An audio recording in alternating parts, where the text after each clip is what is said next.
account level to bother you. Pray to God, not for money, but what you actually need. Am I communicating? Yes. And it's a very important thing to understand about money. That if money in itself is not what you need.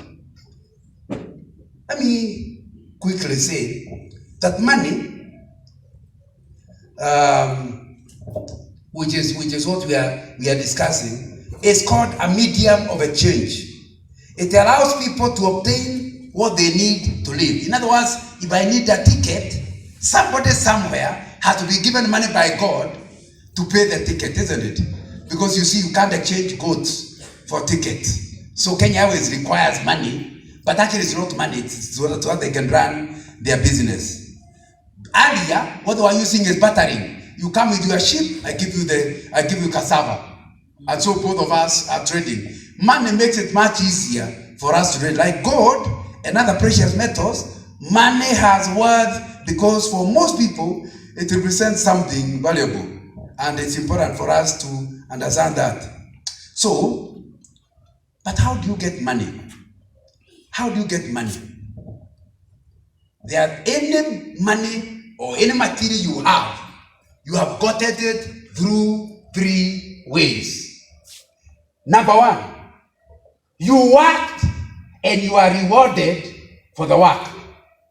For example, these days I know you can go to the internet and you can get typing jobs or writing papers and they pay you. Does that happen? Yeah. If you do that, you just get money into your bank account that will come to it. The first way to get money is to work. In other words, you do something for me, and that's the most important. God created us in such a way that what you can do, I cannot do. The other day I watched my grandchild drawing. And I was telling my wife, you know, this child cannot understand that what he has drawn, even if I tried, I can't manage. I've been trying for more than 60 years. I have never drawn what my grandchild has drawn. There is a gift he has. I, 6 times her age, cannot do it. God has given us different gifts. My friend, you can't do everything. So you do what God has asked you to do for me. And because I could not do it for myself, I'll pay you for you to do what I wanted to do. What we call work is meeting human needs, and the person in appreciation of that need being met, paying you. That's what my wife was referring to. You must find out what are your gifts, and according to those gifts, what is it your gifts can do that will meet somebody's need? Because God has made us have needs we cannot meet ourselves. So that's what we're talking about. So when you talk about money, don't talk about money. Think about gifts. Think about the things you can do that are likely to be needed by others. For example, maybe you are good at children. I know you are a student, but you are good at helping children to keep quiet, bring up children. You can be in a campus and offer yourself to a family to be staying with the children every morning or every evening, helping them with homework, because you enjoy being with the children. And because they needed that help, they will pay you. You are meeting a need. Am I communicating? One of the things, and that's a very, very important thing to understand, and that's what my wife was talking about. You do not expect free money. One of the greatest weaknesses of our economy is the desire for free things. Am I communicating? You need to understand all of us have a gift, and that gift is needed by someone. Find out what the gift is. Now the trouble we have are 3. Number 1, some of us don't know our gifts. That's why I've written a book, and I've just donated it, Discovering Your Life Purpose. In order to know your purpose, you have to know your gifting. It's important. That's the first problem. You need to understand what are you good at. Am I communicating? It has to meet somebody's need. You can understand my anatomy because you are studying anatomy. After that, that's not the need. Am I communicating? You must ask yourself, knowing anatomy, what need does it need? Knowing history, what need does it need? So you need to convert your education to needs and look at the gifts.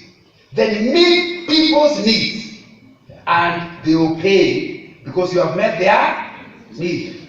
And that's what is missing. That's why when you talk about entrepreneurs are people with an ability to identify people's needs and then find a way of meeting the need. And they get rich because they have met people's needs.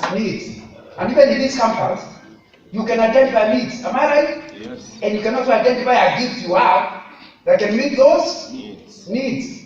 So that's how God created us. So when you talk about money, we are talking about meeting people's needs. And it will be important that, unfortunately, my time is up. But let me go to the other two that you understand. The second way of getting any money is to get it as a gift. You get it as a gift. Like now, you are not working. Your parents can give you pocket money. That's a gift. The only trouble with this second type is that if somebody gives you, he is likely to also determine your direction. They say whoever pays the piper determines the tune. In other words, if I'm paying the piper, I'm the one who tell him what to play, isn't it? Even if you don't like my song, I'm the one who paid. I will force you to listen to my song if I'm the one who paid. What that means is, if you become somebody, you need to understand that gifts, sometimes you have no alternative than to accept them. But as soon as you can be free of it, stop it.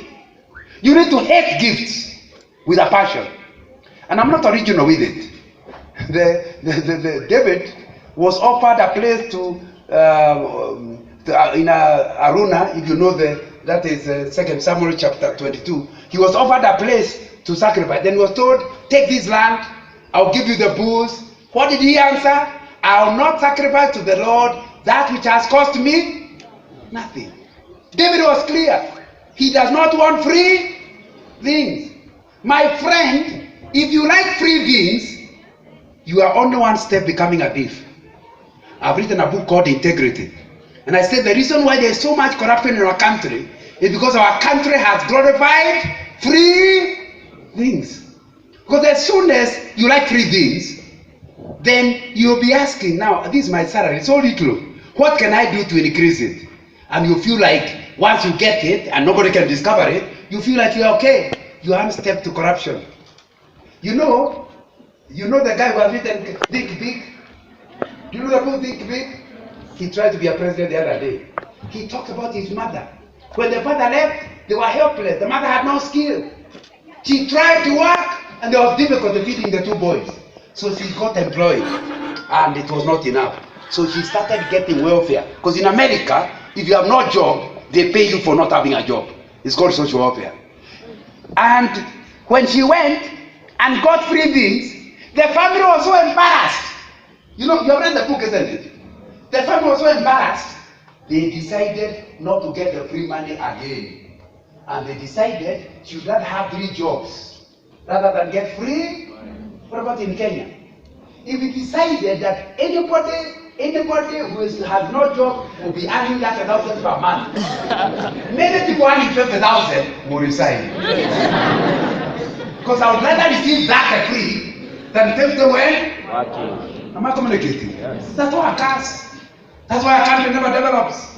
Because we are not unhappy about free things. You need to reach a level where your parents give you money and say, no, Mama, you have given me a lot. From the time I want to work on my own. You finish 4th year and determine I will no longer be getting free things. Even before I get a job, I have to find something to do to pay my own garden. Am I communicating? Yes. Of course, that's not what I studied, but because I don't want free things, I wash cars. If I'm leaving my uncle, I'll tell my uncle, instead of paying people in the car wash place, I'm now your car wash. How much do you normally pay them? 300. From today, I'll be washing the car daily. That means you're earning 300 per? Am I communicating? Yes. And so when you eat ugali, you know you're paying for it. Now it's very important to understand clearly, but the Bible by the way talks about it.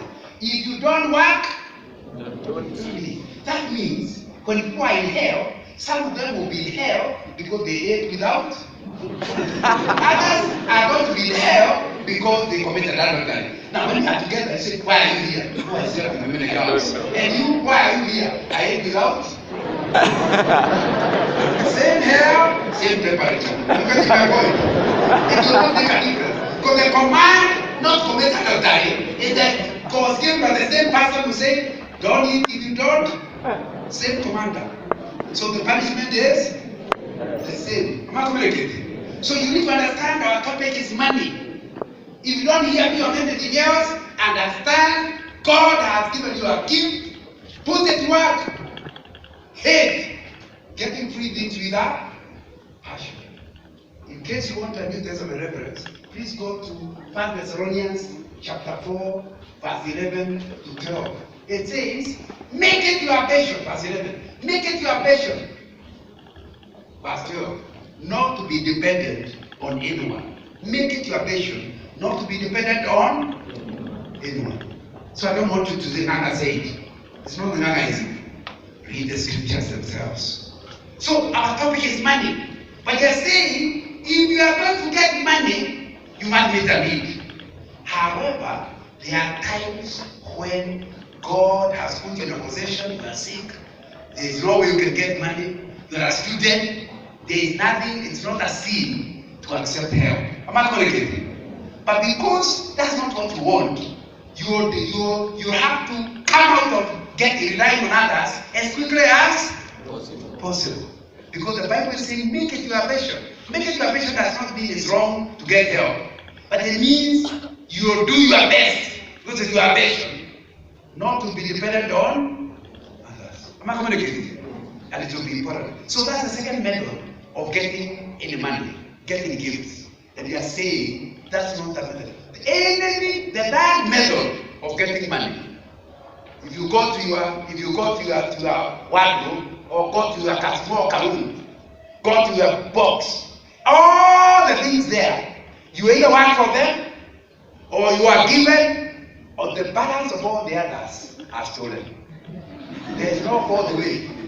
There are only three ways. Anything else is stolen. You are a thief. Okay, you will not announce it. But you need to understand anything you have, and you cannot identify who gave you, and when he gave you, and whether he was conscious he gave you.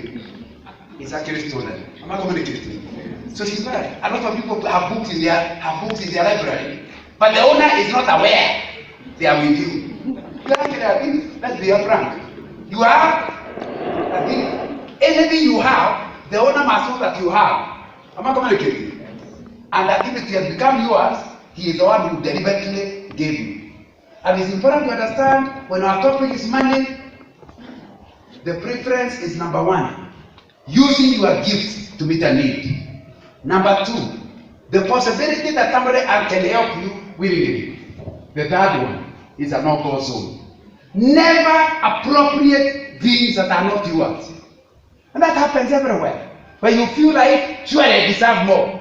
So you give yourself more than the owner wanted to give you. You are a thief on your way to hell. It's important to understand when you talk about money. It will be important. So number one, you are a steward. You remember? Number two, please understand very clearly, very clearly, that there are three ways of getting money. And if you don't follow the right way, it will get you to hell. My prayer is that out of this meeting, you will go understanding that there is always something you can do that somebody also has a need of, so that he will pay you and you will have met the need. All of you become happy because I have a need. You have the skill. Both of us are happy, and that's what God intended for people in His kingdom. Let's pray together.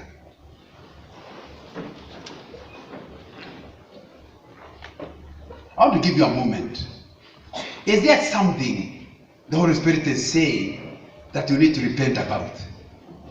Maybe you are suffering from superiority complex. You think you have things, you are not aware that you are just a steward. Or maybe you are suffering from inferiority complex. You start thinking that you are poor. Even when you are actually not poor, it's only God has given you less to manage. Or maybe there are things you have which clearly are not yours.